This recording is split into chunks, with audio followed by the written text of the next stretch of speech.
Bonjour à tous. Alors aujourd'hui, on va faire les rognons sauce madère.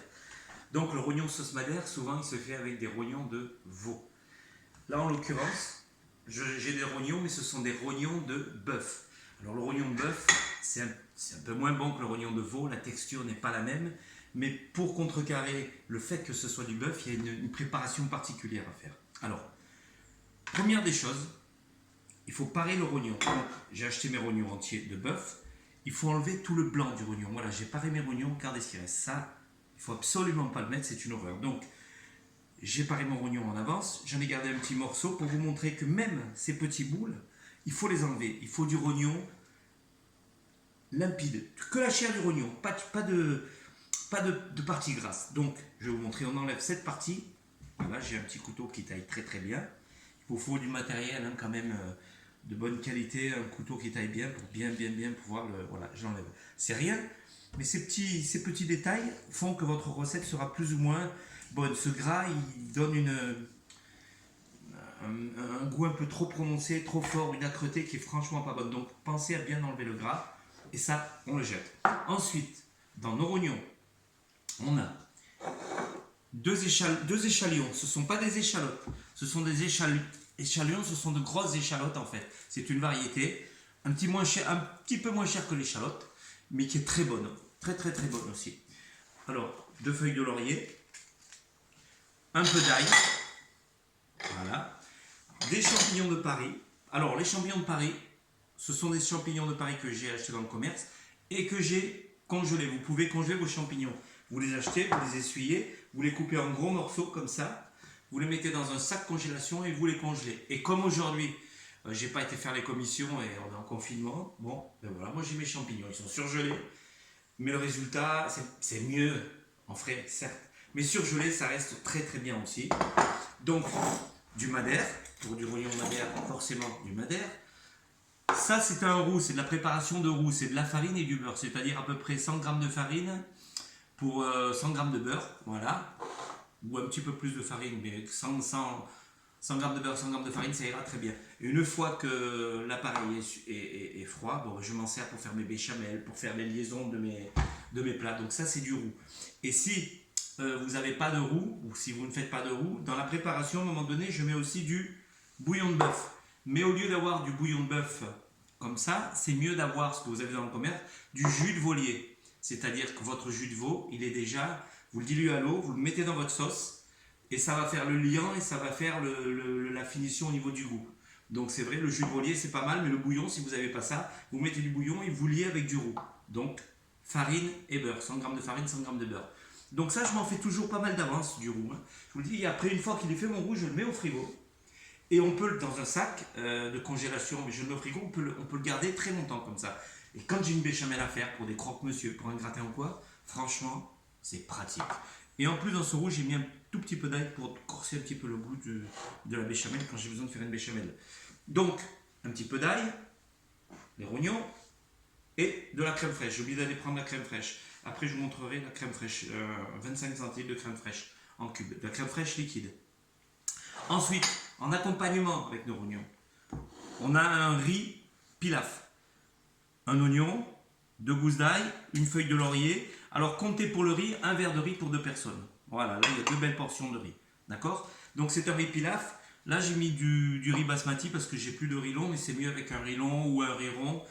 Et là c'est un riz parfumé, mais on peut le faire aussi avec ça. Donc un riz pilaf. Voilà. Notre recette après la présentation. On va mettre nos rognons dans une poêle avec de l'huile d'olive, un petit peu de beurre. Voilà, du beurre. Alors on ne met pas le beurre seul, on met un peu d'huile, toujours mélanger le beurre avec de l'huile pour éviter que le beurre il brûle. Éventuellement on peut servir du beurre seul pour certaines préparations, mais pour pas qu'il brûle, si c'est dans une poêle, il faut le faire fondre, le mettre dans un bol, le laisser refroidir et après l'enlever pour enlever le petit lait, parce que ce qui fait brûler c'est tout ce liquide, toute cette eau. Donc là on le mélange avec de l'huile et il ne brûlera pas. Donc là, je fais chauffer ma poêle et je vais mettre mes rognons à l'intérieur. On va les faire rôtir légèrement dans la poêle, on va les faire sauter à la poêle et après, je vais les mettre dans cette passoire. Alors, le but, comme ce sont des rognons de bœuf, comme je vous ai dit, c'est pas la même qualité que le rognon de veau. Et un rognon de bœuf, normalement, on doit le cuire plus longtemps qu'un rognon de veau, seulement après il reste caoutchouteux. Donc le but du jeu, c'est d'avoir des rognons moelleux, goûteux. Et pour obtenir ça avec des rognons de bœuf, il faut les faire revenir. Et après, il faut surtout les faire égoutter pendant pas mal de temps. C'est-à-dire que là, une fois que je les ai mis dans la passoire, je vais les laisser dégorger au moins 2 heures. 2 bonnes heures. Et vous verrez sur la vidéo, à l'intérieur du saladier, du bol, il va y avoir beaucoup de sang. Donc ça évite le côté âpre du rognon de bœuf. Le fait qu'ils seront légèrement rosés, très légèrement rosés, parce que ça reste du bœuf. Hein. Donc, pardon. Pour éviter ça, le fait qu'on ait un rognon de veau et que là c'est du rognon de bœuf pour essayer d'avoir la même qualité, on essaye de compenser ça avec des petites techniques comme ça, notamment. Bon, c'est pas la science infuse, hein, ça c'est ce que j'ai remarqué en faisant mon rognon de bœuf. Je me suis dit un jour, c'est trop dur, c'est trop caoutchouteux. Je préfère faire un rognon de bœuf qui est beaucoup moins cher qu'un rognon de veau, mais essayer d'avoir ce côté moelleux. Et je me suis donc décidé de le faire revenir comme ça et de le laisser dégorger. Et franchement, le résultat, il sera pas mal. Il ressort pas mal. Voilà. Donc après, je vais les saler. Important de les saler, hein, tout de suite. Je les sale bien. Et là, je vais les mettre, hop, directement dans la passoire. Voilà. Hop là. Je remets le poêle là. Et on va les laisser dégorger. Regardez déjà, là, il y a déjà du sang qui commence à sortir. Et ce sang, il est âpre, il n'est pas très bon. Donc mon rognon, là, il est pratiquement cuit. J'aurai plus qu'à finir de le cuire dans ma sauce madère que je vais préparer maintenant. Donc, on continue, on laisse la poêle sur le feu. Je prends mes échalotes. Hop, je verse dedans. Voilà. Et on va les faire revenir. Je prends un peu d'ail. Je mets dedans. C'est pratique, c'est presse ail. Franchement, c'est sympa ça. Voilà. Voilà. J'ai pas rajouté de matière grasse, le fond qu'il y avait là, c'est suffisant.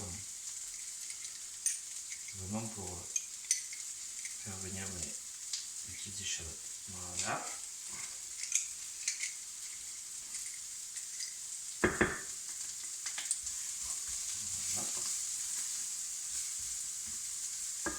Et voilà. On se retrouve tout à l'heure. Alors pendant que mes échalotes sont en train de revenir pour la sauce madère, on va pas perdre de temps, on va démarrer le riz pilaf. Alors le riz pilaf, différence entre un riz pilaf et un riz créole c'est un riz cuit à l'eau, simplement. Donc on met un petit peu de matière grasse quand même. Il faut que le riz les oignons reviennent et qu'après le riz puisse s'imprégner avec le riz, bien rendre le riz translucide en fait. Alors on va commencer par mettre les oignons, pareil, on va les faire revenir dans la casserole. J'ai mis mes gousses d'ail avec, alors on peut les écraser, les gousses d'ail, ou les mettre entières. Là je les ai laissées entières. Voilà, donc un riz pilaf c'est comme ça, on fait revenir l'ail, les oignons, après on incorpore le riz, on le fait s'imprégner de la matière grasse, on mouille avec de l'eau, 2 fois le volume de riz, et on en rajoutera un petit peu de bouillon de volaille. Donc ça c'est la préparation du riz pilaf. Alors le riz créole, je rappelle, c'est simplement un riz cuit à l'eau salé, après égoutter, on met un peu de beurre dedans. Riz pilaf, riz créole. Donc là on est dans du pilaf. Voilà, donc là, les échalotes, elles sont revenues. Alors je vais prendre mes champignons, je vais les jeter dans mes échalotes. Voilà.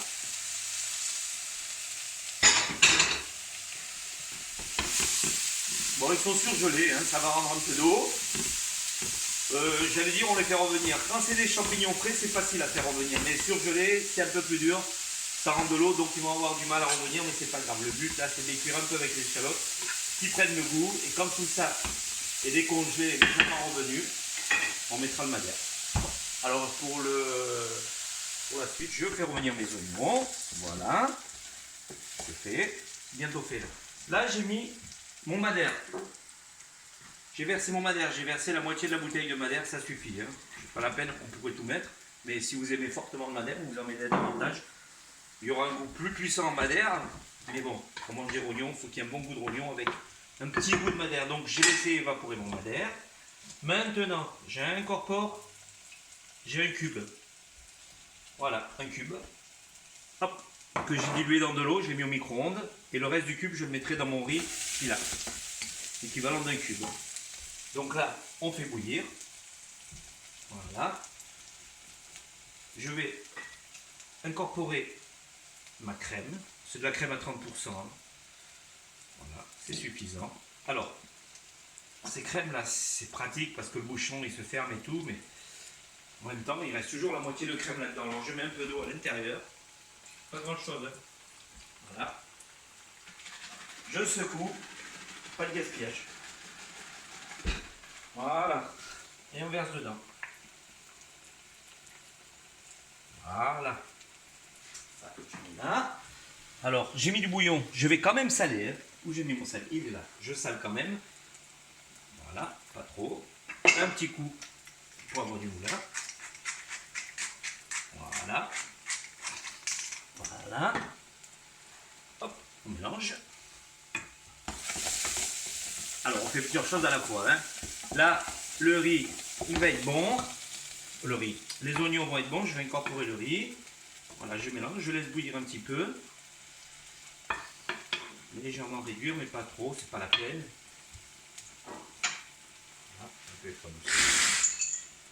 Voilà. Alors, je vais incorporer mon riz. Hop. Voilà. Dans mes oignons. Je remue bien l'ensemble. Il faut que mon riz soit entouré de matière grasse, qu'il soit un petit peu translucide. Donc, je vais vous montrer le résultat. Voilà. Bon. Je vais mettre un petit peu d'huile encore.